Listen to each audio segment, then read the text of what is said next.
محمدا رسول الله ويقيني. Dunia ini tak sampai setengah sayap nyamuk. Kau tangkap nyamuk, ambil sayapnya sebelah. Itulah dunia. Itulah yang kau kejar dengan cara haram. Bantai saja, hantam kromo, sikut kiri, sikut kanan. Padahal yang dicari itu cuma setengah sayap nyamuk. Dunia kau kejar, akhirat melayang. Akhirat yang kau cari, dunia datang bersimpuh di bawah tapak kaki. Kalau tak percaya, tanya sama Haji Dasril Sultan Baginda. Cemana dunia ini bisa datang ke tapak kakinya? Kejujuran, jangan makan duit orang walaupun 5 perak. 5 perak tak ada lagi Pak Ustadz. Terserahlah, payah kali ceramah ini sekarang. Apa yang dicari dengan bisnis-bisnis ini? Buka rumah makan 1 berhasil, buka begadang 2 berhasil, buka begadang 3 berhasil, buka nggak bisa tidur malam berhasil. Begadang itu kan tak bisa tidur malam. Yang dicari ini sebenarnya apa? Dunia ini kalau dikejar macam menelan air garam, makin ditelan makin haus, makin ditelan makin terbakar. Laukana libni Adam wadiyan min zahab, seandainya manusia itu punya satu lembah dari emas, ada gunung, ada bukit, ada emas, apakah dia akan berkata cukup 1? Pasti dia akan minta tambah. Tapi beda dengan yang satu hamba Allah ini, dibuka usaha ini banyak untuk bangun masjid. Dibuka usaha ini banyak. Ustadz Abdul Somad ini ada tanah 2,5 hektar, sudah dibangun kelasnya lebih 30, sudah dibangun kantornya, musola masjidnya 60-70% siap. Ambillah Ustadz Somad. Ustadz Somad takut nanti kalau Ustadz Somad ambil ini berarti mesti tinggal di sini, harus buka cabang di sini. Haji, saya kemari dalam setahun cuma 3 kali saja, karena saya ada tim 14 dari Sabang sampai Papua, Brunei Darussalam, Sarawak, Malaysia, dan dunia ini semuanya. Sebenarnya saya mau ngasih tahu ini bukan Ustadz kaleng-kaleng, itu aja. Jadi saya sudah bagi 14 tim ini, berarti saya gilir setiap 4 bulan sekali saya datang ke Medan, 4 bulan sekali, ke Kepulauan Riau 4 bulan sekali, ke Sulawesi Makassar 4 bulan sekali. Setahun berarti 3 kali. Begitu juga ke Lampung. Nanti kalau ku terima ini haji yang 2 hektar ini, ku bilang aku ambil, tiba-tiba aku tidak datang, kalian sumpah mati tegak aku nanti. Buat saja namaku di situ penasehat. Supaya apa? Supaya jangan dibilang orang siapa itu? Itu Ustadz Somad yang penipu itu. Sudah diambilnya 2,5 hektar sama kelas-kelasnya, sudah diwakafkan untuk dia, tiba-tiba tak datang dia, disuruhnya pula orang lain datang. Jangan masukkan saya ke yayasan. Yayasan itu ada 5. Ada pembina, ada pengawas, ada ketua, ada sekretaris, ada bendahara. Jangan masuk saya ke dalam struktural. Penasehat Profesor Dr. Abdul Somad LC MA PhD Datuk Sri Ulama Setia Negara Kai Jaga Mangku Dilaga. Panjang situ. Nanti kalau aku datang kemari setiap 4 bulan, kumpulkan guru-guru ini, kumpulkan orang yayasan ini, baru kita nasihati mereka. Bagaimana supaya anak-anak ini hafal Quran, bagaimana supaya wali murid ini masukkan anaknya, bagaimana supaya anak muda ini selamat dari narkoba, selamat dari zina. Maka kita nanti berkawan di dunia, bertetangga kita di surga insyaallah haji. Karena kalau sampai ku ambil 2 hektar ini harganya 1 meter berjuta bermiliar, datang jahat otakku nanti, datang khianatku nanti. Aku ingin jangan sampai kita rusak hubungan gara-gara harta dan materi. Buatlah yayasan, masukkan dia dalam wakaf. Karena kalau sudah dibuat yayasan, la yuhabu, tak bisa dihibahkan ke orang lain, wala yurasu, tak bisa diwariskan, wala yuba'u, tak bisa dijual belikan, kekal abadi sampai hari kiamat, mengalir pahalanya ke makam kita, Haji. Nanti anak-anak itu akan baca Quran, Haji. Anak-anak itu malam nanti akan tahajud di masjid itu, pagi-pagi mereka akan belajar, maka pahalanya mengalir ke makam kita, Haji. Itulah yang mau kita cari di dunia ini. Lapang makamku, terang kuburku, lapang pula makammu. Adapun makam jamaah ini kita belum tahu. Kalau makam kami dah selesai, makam jamaah uruslah masing-masing. Masa kami juga yang ngurus makam? Jadi banyak orang sekarang yang dipersiapkannya rumah menjelang pensiun. Alhamdulillah Pak Ustadz, saya pensiun 2 bulan lagi, tapi 100 pintu kos-kosan sudah siap. Mohon Ustadz nanti tanda tangan prasastinya ya. Padahal niatnya dalam hati mau manas-manasi saya aja. Disangkanya saya tergoda. Wih. Saya tidak tergoda dengan itu. Karena belum tentu kita sampai pensiun malaikat maut datang. Tapi ketika yang dibangun masjid, yang diwakafkan pesantren tahfiz Quran, itulah yang membuat saya cemburu luar biasa. La hasada illa fisnataini, tak boleh cemburu hasad kecuali pada 2 perkara. Yang pertama, rajulun atahullahu malan, ada orang yang dikasih Allah harta, dipakainya harta itu pagi, siang dan malam untuk menolong agama Allah. Itulah yang mesti kita cemburu. Adapun orang yang jadi pejabat tinggi paling lama 2 periode, itu pun kalau tak datang KPK. Adapun orang kaya karena mengejar dunia, tak perlu kita cemburu, karena rumahnya tinggal, mobilnya tinggal. Tapi kalau orang bangun masjid, masjidnya tinggal, pahalanya mengalir. Ustadz Somad, itu ada orang kaya Pak Ustadz, kondominiumnya 100 lantai ke atas, 100 lantai pula ke bawah. Di lantai bawah tuh Pak Ustadz, air semua, macam tinggal di akuarium Pak Ustadz. Saya tidak terpukau, saya tak cemburu sedikit pun, karena yang 200 lantai itu kalau dia mati tinggal.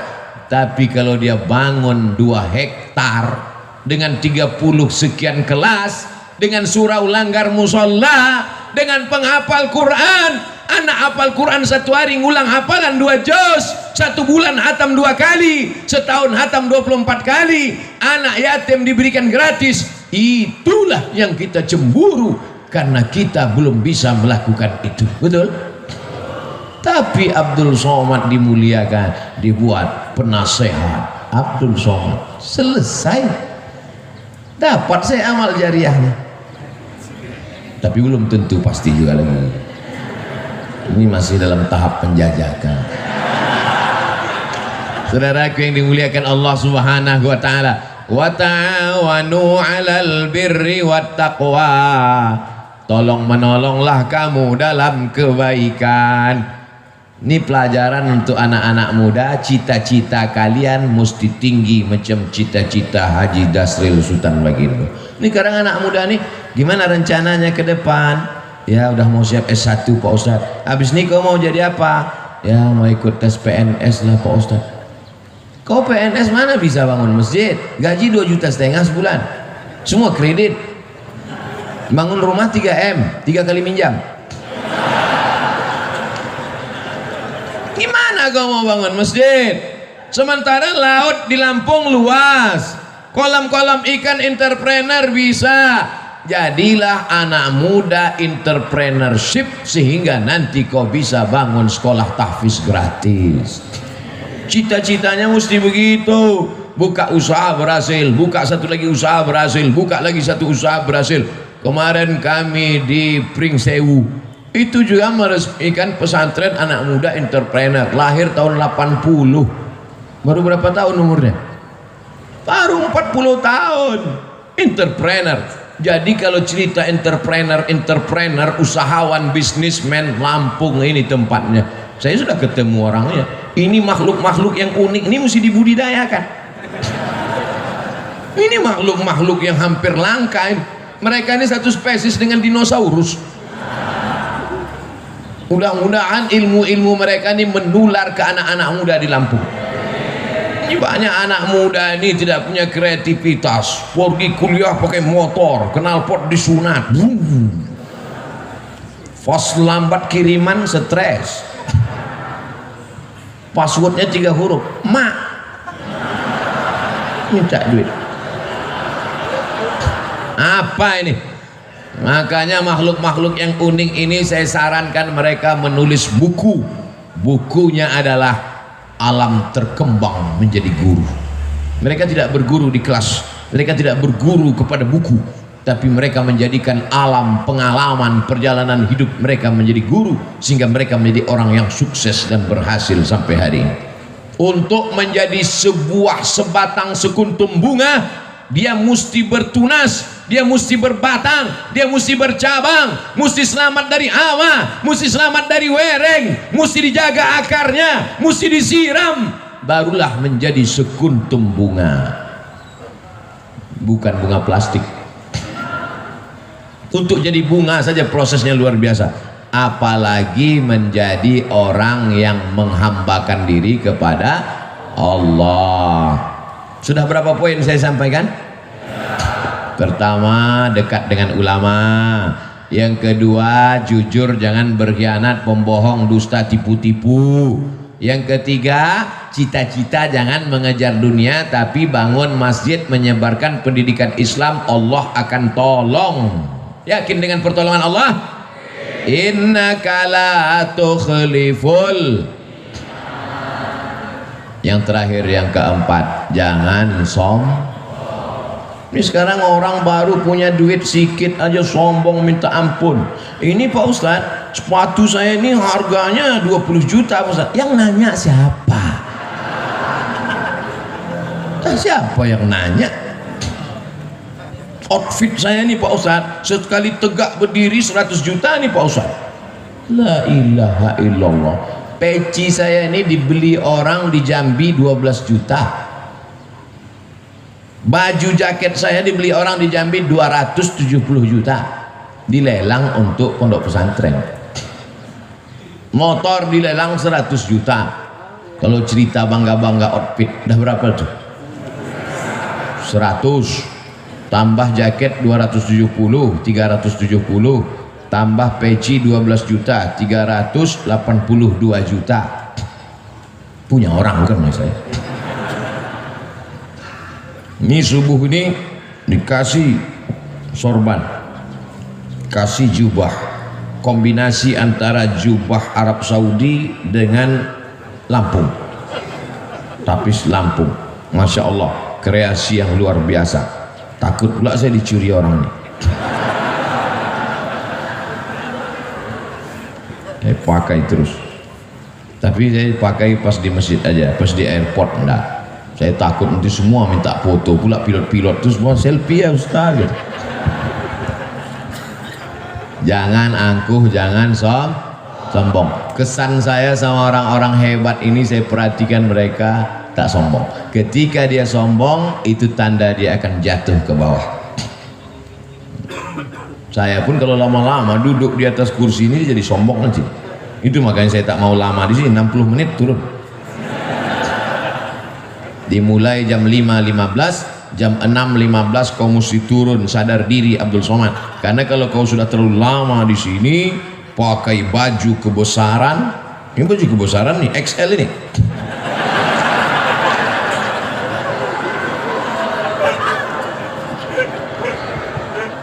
Pakai baju kebesaran, dikasih mikrofon, suara menggelegar, duduk di atas, semua orang di bawah, lama-lama merasa jadi Fir'aun. Oleh sebab itu, setiap 60 menit kau turun ke bawah, balik ke asal, bahwa kau bukan apa-apa dan bukan siapa-siapa. Tu'izzu man tasha. Allah menaikkan siapa yang dia kehendaki. Wa tudhillu man tasha. Allah menurunkan siapa yang dia kehendaki. Ada yang rendah hati turun ke bawah dinaikkan Allah, ada yang naik ke atas hampir ke awan akan diturunkan Allah. Percaya tak percaya, mereka yang di atas nih pasti akan turun untuk sarapan pagi. Betul. Masya Allah, tabarakallah. Masjid mengajarkan kita tentang tawadhu, rendah hati. Siapapun orangnya, kalau sudah sampai masuk ke masjid ini, dia mesti menempelkan keningnya ke lantai, ke tempat bawah tapak kaki.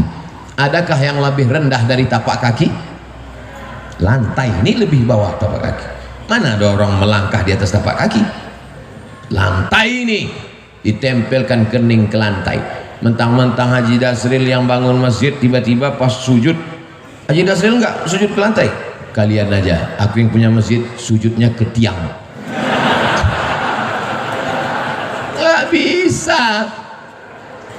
Semuanya menempelkan kening ke lantai. Dan ketika kening menempel ke lantai, saat itu kau rendahkan dirimu dan kau katakan Subhana Rabbiyal. Kalau kau menyelamatkan dirimu dari angkuh dan sombong, Allah akan menyelamatkanmu. Ada orang yang lapar, selamat. Ada orang yang haus, selamat. Ada suami-suami yang datang urusan dari Jakarta mau bisnis ke Lampung, selamat atau tidak? Selamat. Tinggal di mana sekarang? Di hotel. Hotel apa? Hotel Syariah Nusantara. Tenang istrinya kan?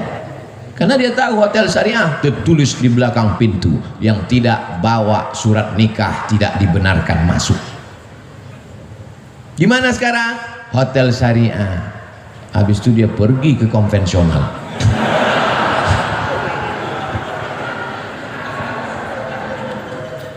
Orang perlu makan, kasih makan.